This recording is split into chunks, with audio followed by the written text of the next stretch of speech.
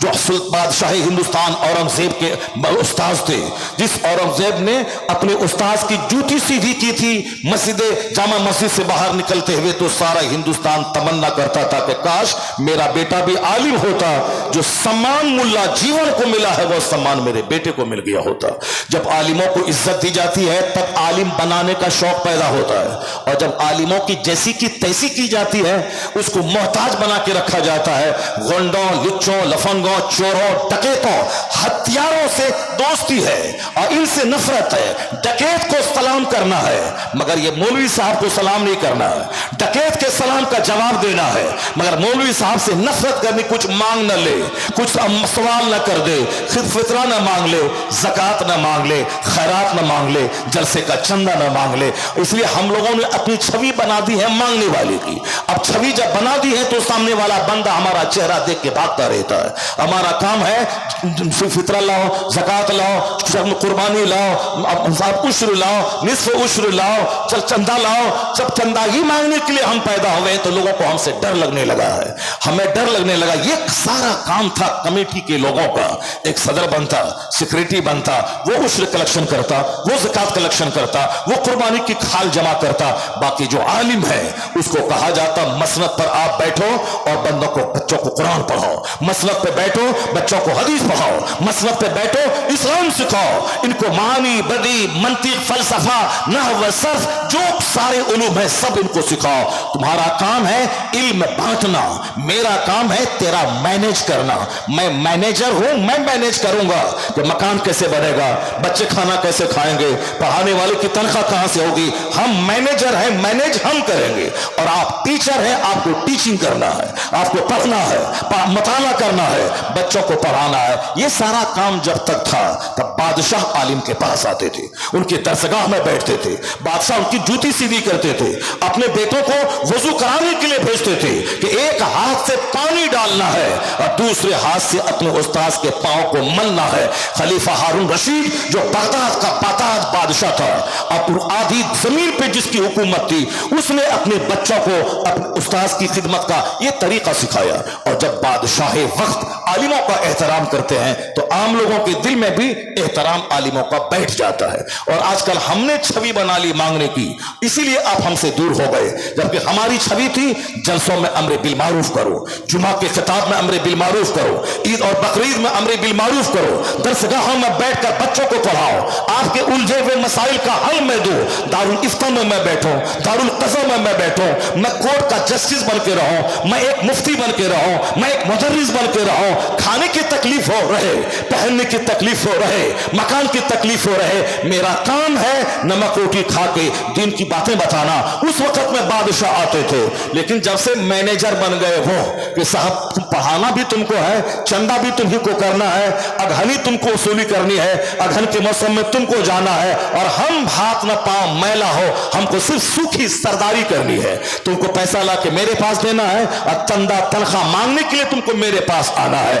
جمعہ کے دن مسجد کا چندہ مسلمان دے اور یہ سیکریٹری صاحب اس کو گن لائے اور پھر امام صاحب اس کے پاس تنخواہ مانگنے کے لیے جائے اور اس میں بھی آنکھ دکھائے اور 2-4 گھنٹے کی دیری کرے۔ یہ پبلک کا پیسہ دینے میں اتنا درد ہوتا ہے، لیکن جس دن وہ سیکریٹری اپنا پیسہ دیتا تو نہ جانے امام صاحب کو کیا گت کر دیتا۔ تو یہ باتیں اس لیے ہو گئی کہ چونکہ ہم لوگوں نے اپنا سسٹم الٹا پلٹا کر لیا، نتیجے میں آپ کو ہم سے وحشت ہونے لگی، جبکہ آپ کو ہم سے انسیت ہونی چاہیے، آپ کو میرے پاس دین سیکھنے آنا چاہیے، آپ کو ہمارے پاس جنت جانے کا فارمولہ سیکھنے کے لیے آنا چاہیے۔ تو عالم اور عوام کے درمیان کا کنیکشن جڑا رہنا چاہیے۔ اب ذرا غور سے سنیے، اس مدرسے میں ہوتا کیا ہے، اس مدرسے میں کیا ہوتا ہے، اس مدرسے میں کون سا علم ہے؟ والخیل والبغال والحمیر لترکبوها وزینا۔ چونکہ اللہ کی نعمتوں کا چرچا چل رہا ہے، یہ ساری نعمت ہمارے لیے، آسمان، زمین، سورج، چاند، ستارے، ویجیٹیبلز، ڈرائی فروٹس، یہ کارن، ساری چیزیں ہمارے لیے ہے، یہ جانور ہمارے لیے، سواریاں ہمارے لیے، ساری نعمتیں ہمارے لیے۔ تب سوال ہوگا میں کس کام کے لیے؟ جب بندہ اس پر غور کرے گا تب جواب ملے گا۔ پھر پھر بندہ اس جواب سے سیٹسفائیڈ ہو کر اپنا کام اسی پیٹرن پہ اس سانچے میں ڈھالنے کی وہ کوشش کرے گا، اسی اپنے کام کی طرف، اصل کام کی طرف بندہ متوجہ ہوگا۔ چونکہ ہمارے گھر میں چرچا کھانے پینے کا ہے، ہمارا بچہ بھی کھانے پینے والا پیدا ہو رہا ہے۔ کب ہم نے جنت کی کہانی بتائی، کب ہم نے جہنم کی کہانی سنائی، کب ہم نے اس کو عالم دین کی فضیلت بتائی، کب ہم نے قرآن اور حدیث کی باتیں بتائی، تو ہم نے انجینئرنگ، میڈیکل کالج، داروغہ، ماسٹر، ٹیچر، سرکاری نوکری، پالیٹکس، راجنیتی، سیاست، گھر پردھان، سمیتی، یہی ساری چیزیں بننا تھا۔ ہمارے بچوں کے دماغ میں میری باتیں سن سن کر ایک جنون چڑھ گیا ہے۔ نماز کون پڑھے گا اس زمانے میں؟ ہمیں پردھان بننا ہے، ہمیں مکھیا بننا ہے، ہمیں سمیتی بننا ہے، ہمیں سب وارڈ کونسلر بننا ہے، ہمیں سانسد بننا ہے، ہمیں ودھایک بننا ہے۔ کون مولانا مولوی بننے کے لیے جائے؟ ہمیں ماسٹر بننا ہے، ہمیں داروغہ بننا ہے، ہمیں ڈاکٹر بننا ہے، ہمیں انجینئر بننا ہے، خوب اچھا سے کمانا ہے، مکان بنانا ہے، اچھی گاڑی خریدنی ہے، اس کے بعد بڑھاپے میں 1 درجن بیماری میں گھر جانا ہے، پھر اچانک موت آئی، مر کے قبرستان چلے جانا ہے۔ مرنے کے بعد کیا ہوگا؟ یہ تو 100 سال کی چھوٹی سی دنیا، 1 سیکنڈ والی، اس کے لیے 25 سال محنت کرنا، اس کے بعد 30-40 سال نوکری کرنا، اس کے بعد پھر مر جانا۔ اس کے لیے اتنا برین لگانا ہے، کیسے پڑھیں، کیسے لکھیں، 18 گھنٹے اسٹڈی کریں، کون سا علم سیکھیں کہ IAS نکال دیں، IPS نکال دیں، نیٹ نکال دیں، فلاں ایگزام نکال دیں، ڈاکٹر بن جائیں۔ ساری انرجی اسی 2 پیسہ کما کے 2 روٹی کھانے پر فوکس ہو گئی۔ جہاں مرنے کے بعد جانا ہے، اس دنیا کی بات کون کرے گا؟ نہ باپ نے سکھایا، نہ ماں نے سکھایا، نہ کبھی عالم کے پاس آ کے بیٹھے۔ یہ دنیا کے 100 سال 1 سیکنڈ، اور جہاں مر کے پہنچے وہاں ایک نئی دنیا کا جب آغاز ہوتا ہے، وہاں کا ایک دن 50,000 سال کے برابر ہے دنیاوی گنتی کے حساب سے۔ تو اب یہ باتیں باپ نے کبھی سنایا ہی نہیں، تو بچہ گھڑی کے پیچھے پاگل ہے، بائک کے پیچھے پاگل ہے، بچہ اسکول کے پیچھے پاگل ہے۔ باپ نے کبھی جنت کی بات نہیں بتائی، باپ نے کبھی جہنم کی بات نہیں بتائی۔ یہ بچیاں ہماری بھاگتی رہیں گی غیروں کے ساتھ۔ قصور صرف باپ اور ماں کا ہے، جس نے گھر میں کھانے پینے، مٹن، چکن، بیف اور صاحب watch, clock, pant, shirt, T shirt کی باتیں ہوتی رہی، جینز کی باتیں ہوتی رہی، سجانے سوارنے کی تو بچوں کے دل دماغ میں وہی بات ہے، ہینڈسم اسمارٹ، ہینڈسم اسمارٹ، اس کا شوہر کیا خوبصورت ہے، اس کی بیوی کیا خوبصورت ہے، سارے سماج میں ایسی دلہن نہیں آئی ہے۔ تو سامنے جو بچہ میرا کھڑا ہے اس کے دماغ میں تو بات آئے گی، مجھ کو بھی اسمارٹ چاہیے، دین ملے نہ ملے، مجھ کو بھی نوکری والا شوہر چاہیے، دین رہے یا جائے، کون دین کی پرواہ کرتا ہے؟ اگر ہماری لاکھوں بچیاں غیر مسلم انجینئر کے ساتھ بھاگ گئی، 100% قصور اس ماں باپ کا ہے جس ماں باپ نے بچوں کے سامنے جنت کی بات نہیں کی، آخرت کی بات نہیں کی، جہنم کی بات نہیں کی، وہ بات کی خوبصورتی کی، وہ بات کی نوکری چاکری کی، وہ بات کی کاروبار کی،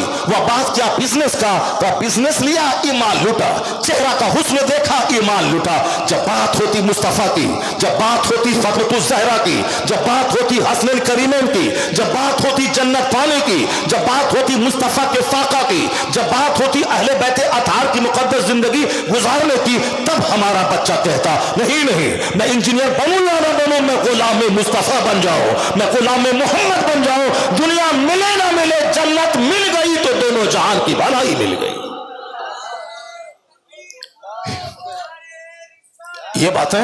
یہ باتیں اس وقت بچہ ہمارا بولے گا جب ان کو بار بار جنت کی کہانی سنائی جائے گی، جب بار بار آخرت کی بات بتائی جائے گی، جب بار بار آقا علیہ السلام کی سیرت سنائی جائے گی۔ یہاں تو صرف کھانے پینے کی باتیں بتائی جا رہی ہیں۔ اب ذرا غور سے سنیے، اللہ کی نعمتوں کو چرچا میں کرتا ہوں، پھر اس کے بعد میں گفتگو اپنے آگے بڑھاتا ہوں۔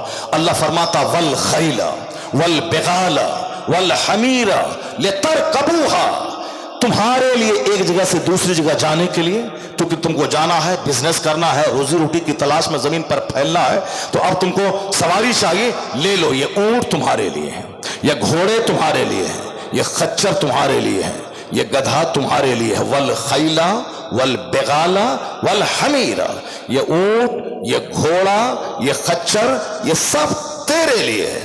خچر پہ سامان لوڈ کرو اور ایک شہر سے دوسرے شہر جاؤ، گھوڑے پہ سوار ہو جاؤ، اس پر ایک شہر سے دوسرے شہر جاؤ، اونٹ کی پیٹھ پر بیٹھ جاؤ، ایک شہر سے دوسرے شہر جاؤ۔ یہ اونٹ شپ آف ڈیزرٹ ہے، ریگستان کا جہاز ہے یہ اونٹ۔ تم اشرف المخلوقات ہو،